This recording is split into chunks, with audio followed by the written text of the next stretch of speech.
Hello, BookTube. Well, we come today at last to the end of our read-along of Anthony Trollope's novel Phineas Finn, the second in his Palliser or parliamentary novels, that follows the fortunes in the British Parliament of a feckless, beautiful, not particularly wealthy son of an Irish doctor, Phineas Finn, who gets the bug to climb the ladder of British politics and manages, through scraping together what little money he has available to him, and also the fact that he's extremely likable, and also an almost unbroken string of good luck, to make it quite far. By the time the last third of the book that we're reading today opens, he has an office, he has a clerk, he has responsibilities in a ministry. And just as our third starts today, he thinks that it might all go away because he's going to lose his seat, but then he easily gets one again from a pocket borough in Ireland, because the reform bills that are the toast of this whole book are eradicating pocket corrupt boroughs in England, but they haven't reached Ireland yet, so he manages to make do on getting back into Parliament with virtually no effort at all. And it underscores something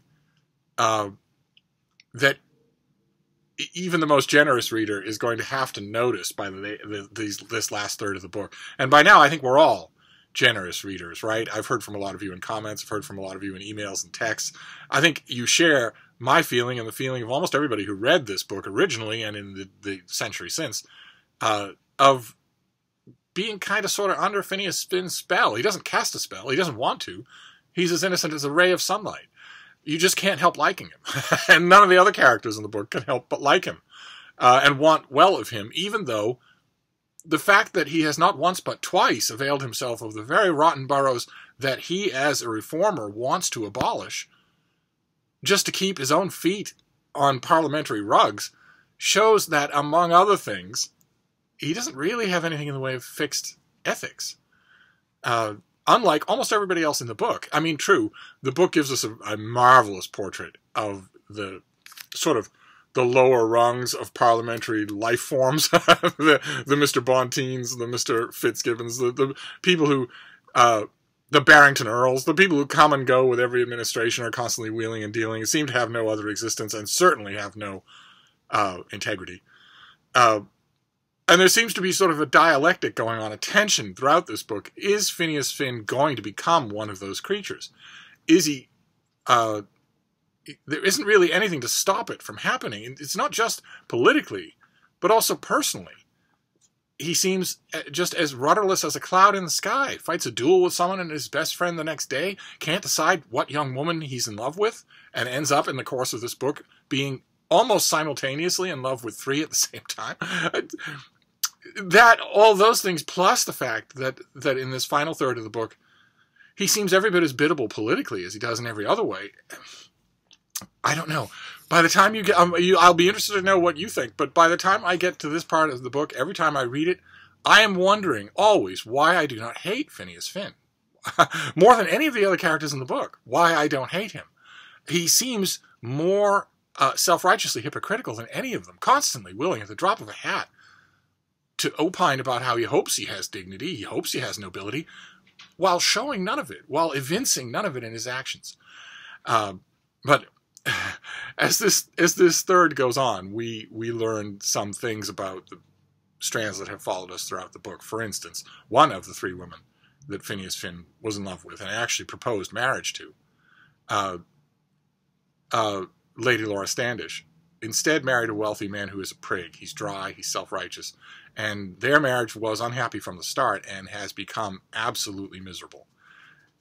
We reach a horrible scene in this third of the book where he insists that she no longer have any contact with Phineas Finn, and that she not even speak about him in the enthusiastically friendly way that she has used up until that point. And a little bit later on, we're told through her that he accuses her of an unspeakable thing. He accuses her of taking Finn for her lover. And she decides to leave him. She decides to leave his home, that she can't live with him anymore. And that is going to redound in the larger story of the Palliser series, the parliamentary series, down the line. In the next Phineas Finn book, that is crucial. that decision of hers. So her choice is not happy. The choice of another of the young women that Phineas Finn has at one point been in love with, Violet Effingham, is much happier, although rocky at first, because from her childhood, everyone that knows her has assumed that she would eventually marry Lord Chiltern, the red-haired, rough bear of a son of Lord Brentwood. And there's a wonderful scene in the third of the book that we're reading now, where they are at a country house for Christmas, and Lord Chiltern is there, she's there. It's pretty well known that Chiltern wanted to be there in order to ask for her hand again. He's asked her a few times, and she's refused. And he doesn't do it for a couple of days, and on the third day he does. And it's a wonderful scene. It's Trollope at his most human, at his most vivacious. And also, again, like I said last time, a rather improbable claim when it comes to this bluff, fox-hunting, red-faced, yelling author. Also at his most subtle. The scene where Violet Effingham accepts Lord Chiltern is a subtle scene. And then there's the third woman.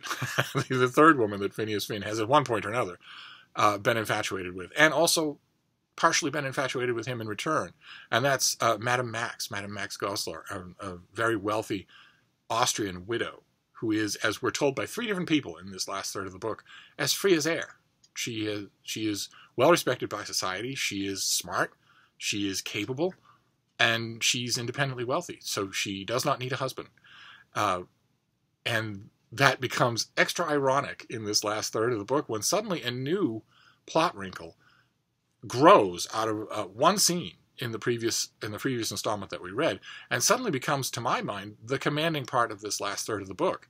And that involves the Duke of Omnium, an incredibly wealthy and august personage at the very top of the British nobility, who we're told in the last segment is every inch a duke. His nephew, Plantagenet Palliser, is a stiff, unimaginative, nose to the grindstone politician in the House of Commons, and will be Duke of Omnium someday, but he isn't born to it. It isn't in his nature in the way that is the old Duke. And the old Duke is a marvelous figure, but he is old. And he meets Madame Max at a party in the previous third that we saw, and they hit it off. He likes her just fine. She's extremely vivacious, extremely witty. She has an exotic look to her. She doesn't look like a normal Englishwoman. She has dark, curly ringlets of hair and a slightly angular face. There's an air of exoticism about her. And it's only in this next third, this final third of the book, that we realize that the Duke of Omnium is more taken with her than we thought. He starts calling on her in private, as private as you can get when you have your ducal carriage with your footman out front. He starts calling her by her first name. And as this third goes on, he asks her to be his wife. At first he asks her, it's England is cold for an old man. I don't think any old man should live here. An echo of that can be found in Brideshead Revisited. And wants to invite her to Italy. And at first she bandies the idea, well, I couldn't be seen to be in Italy with you as your mistress. And he tells her, I want to marry you. I want to make you my wife. I lay my coronet at your feet. And if you but say the word, I will raise it up and put it on your head. And it stuns her, because it would mean she would be the Duchess of Omnium. But by implication, she would no longer be free as air. And if it stuns her, you can just imagine the effect it has on Plantagenet Palliser and his wife, Lady Glencora, who they have a son. They have children, but they have a son, little Planty, little Lord Silverbridge, who is the heir. Plantagenet Palliser is the old Duke's heir, and Silverbridge is Plantagenet Palliser's heir. And there's an outside chance. It's made more of here than I think is ever really called for. But the outside worry here is that the old Duke will father a child on Madame Goesler, and then suddenly Plantagenet Palliser and his wife are just honorables. They're not anything anymore. They're not in the line of succession. And that doesn't sit well with Lady Glencora, and she pays a visit to Madame Max. before Madame Max has made up her mind. She has postponed the Duke while she thinks about it, and Lady Glencora beards her in her den during that interval. And again, it's a subtle scene, because they don't hate each other, and they don't want to hate each other. It's clear in the scene that these two characters have realized through the interactions that they have had so far that they really like each other, that they want to be friends, good friends. But nevertheless, Lady Glencora feels, on behalf of herself, on behalf of her child, on behalf of her husband, although she says the husband doesn't matter, he'll make his own career, she feels behooved to defend what's hers. She feels behooved to warn Madame Max away from the idea of marrying the old Duke. And in the course of that conversation, Lady Glen misspeaks. She goes too far. She says that she tells Madame Max, surely you wouldn't want to degrade the Duke by accepting. And it astonishes Madame Max. In fact, as she says at the time, and as she says later, it's so insulting that it's the only thing Lady Glen could have said that would have caused her to say yes. Is just to prove her wrong, just to throw it back in her teeth. And it's a wonderful scene because you know that Trollope had in mind the great scene, the second greatest scene in Pride and Prejudice, where Lady Catherine de Bourgh confronts Elizabeth Bennet, again on her own home ground, with the intent of telling her not to pursue Mr. Darcy. And at one point in that tirade says, are the shades of Pemberley to be thus polluted? And that's when, that's the exact moment in that conversation when Elizabeth Bennet has had enough and calls the whole thing to an end. Because it's just a horrifying thing to say. And it's echoed in that word degraded. And it's a wonderful scene. And it's followed right after by Madame Max politely declining the old Duke in a letter. Trollope is famous for how wonderful his letters are, and hers is no exception. It is a masterpiece of delicacy and tact, but is also firm. And despite the fact that it's firm, and despite the fact that Madame Max has no trouble making up her mind, Lady Glencora still kind of sort of wants to keep them apart. But it doesn't matter, because by this point we know, readers know, where Madame Max's heart truly is, and it's with Phineas Finn. And it doesn't matter, because as the book culminates in what seems like a minor procedural disagreement, something that a Bonteen or a Rattler could have got around in no time at all, Phineas Finn determines that he must resign from this dream of his life and go back to Ireland. And little Mary Flood, this wan little creature who's been waiting for him this whole time while he's been flirting with 3 other women in England. And that brings us to the end of this book. There are a whole bunch of maneuvers at the very end. Trollope is very good about that. He knows that if you followed him this far, for instance, in a monthly or bi-monthly serial, he knows that you're going to want something more than just totally predictable resolution. So he always waits. He's not always good at it, but sometimes he will wait and throw in a little wrinkle at the very end so that people are still talking about the serial instead of saying, oh, is that still going on? Oh, that hasn't ended yet? Oh, these two are going to be together. I knew that a year ago. He's very good about that, and that happens in this book. And I don't want to ruin any of those for any of you who haven't got that far yet. But as is typical with our read-alongs, only more so when we finish a book, I want to know everything. I want to know what you thought. If you read Phineas Finn to the end here, it was a bit of a forced march because we did this in 3 weeks. But if you read Phineas Finn to the end, I want to know what you thought of it. I want to know what you made of it. I worried when we started this book, when I was rereading it, as I have introduced this book to groups of people before, and I always worry that the more parliamentary of the parliamentary novels will be off-putting to general readers who might not be interested. And it's not only the governmental system of another nation, if you're American, but it's also the governmental system of another time in another nation. So unless you're a wonk, it has limited interest. And there's a lot of it in this book. I think it's written wonderfully, so I don't think it's that large of an impediment. Very few people have ever told me that it was. Most people, in my experience from reading Trollope, most people are frustrated with his nincompoop characters rather than with his wonkery. I've had people say, oh, well, you know, if you tell me that I can expect a fox hunting scene, I'm telling you, if it goes on for more than a couple of paragraphs, I'm not going to read it. I'm just going to skip it over. You get to the fox hunting scenes that are almost de rigueur in Trollope novels, and you will not skip pages. They are so wonderfully done that you will love them. No, the thing that always puts people off about Trollope, if anything's going to, is the lavish attention that he gives to characters just like Phineas Finn or Burgo Fitzgerald from the last book that we read by Trollope. These I almost want to call them wastrels, except that Phineas Finn is a hard worker, but these people who are basically non-entities. They are reaction boards for the rest of the book, but they don't have any character of their own. And I always worry that that's going to pall on people, and it never does. And that's good. That's good, because there are more of those characters to come. In fact, I've mentioned a couple of them just in this discussion. But I want to know. I want to know everything that you think about this book. Did you love it? Did you like it? Did you hate it? Do you want to move on to find out what happens to Phineas Finn when you get to the end?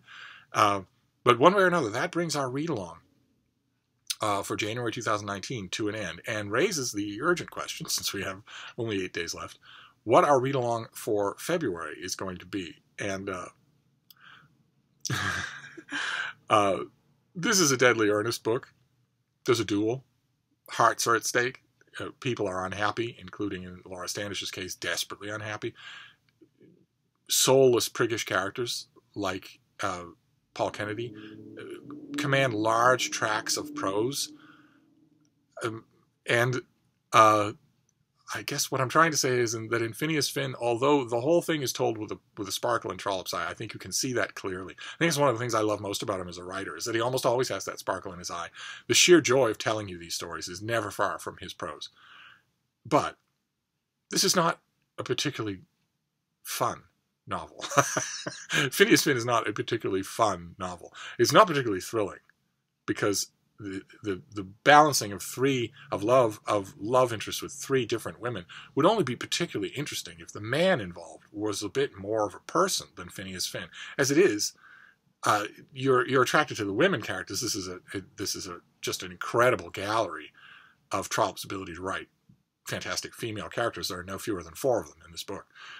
But when it comes to what we're going to read next, I would like to ask your forbearance, because I have a fun, sparkling novel in mind whose main character is not a cipher in the slightest. You will not have any trouble knowing the main character of this next book and having opinions one way or another. It's tough to have an opinion about Phineas Finn. He's so likable that he just blunders from one good fortune to another, and since he never means any malice, you can't really ever hate him for it. I would like you to indulge me. I know the book that I want to do a read-along for February. This will not be the rule, I promise, from now on. But book 2, in February, we're going to move straight on in the Palliser series to the Eustace Diamonds. This is the 3rd book in the Palliser series. It is the least parliamentary of all the parliamentary novels, in my opinion. And it is everything that Phineas Finn is not. It is opinionated.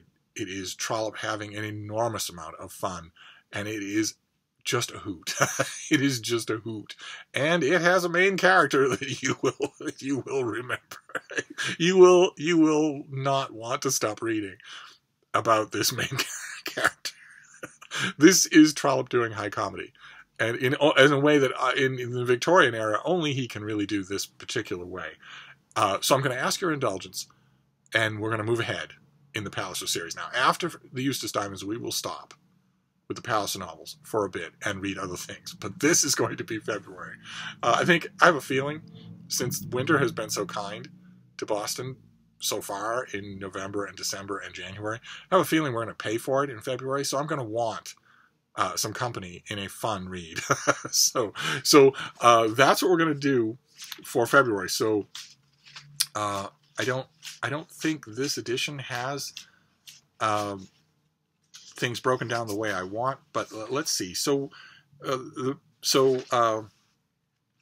Eustace Diamonds has 80 chapters. So if we do 20 chapters a week, we should be fine. So let's do that. So for next weekend, those of you who are interested, you can download this on Project Gutenberg. There are also copies, that I'm sure that there are copies that are available at your bookstore. and secondhand, and we still have time. So those of you who want me to look for copies of the Eustace Diamonds, just let me know, and I will. But we're going to go all the way to chapter number 20. The diamonds become troublesome.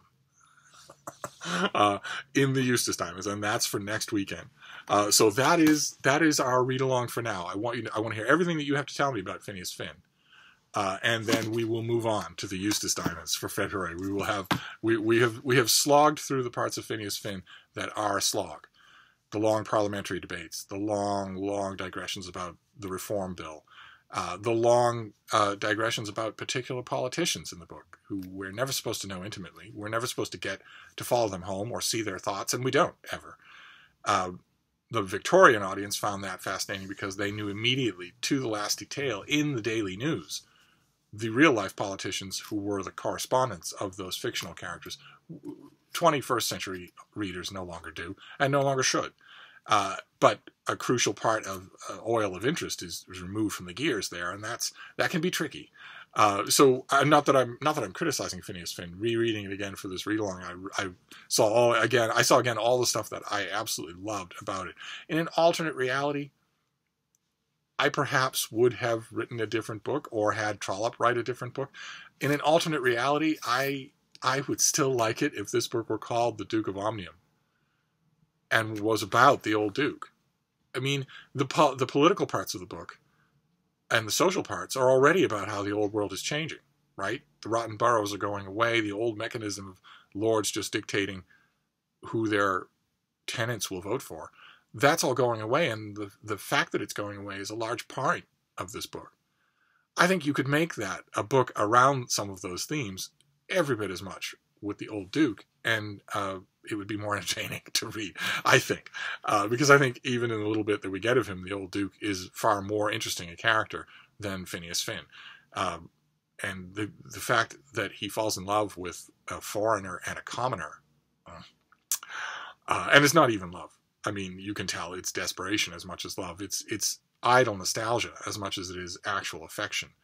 And it's done really well. And the fact that it stands out so much in the last third of this book, I think shows that Trollope really enjoyed writing about that world. So in an alternate reality, I could have wished that this book was different. But in the way that this leads up to the next book after the Eustace Diamonds, I wouldn't change a word of it because that book is terrific. So, and we will get to it in 2019. Although not, I promise, in March. But for February, I would like you to indulge me, and we will read one more Palliser novel. We will read the Eustace Diamonds, which is an adventure novel, a personality novel, a comic novel, a crime novel. It's everything that Phineas Finn is not. So that's what we'll do next, and I'll wrap this up for now, but I'll be back. Thank you, BookTube.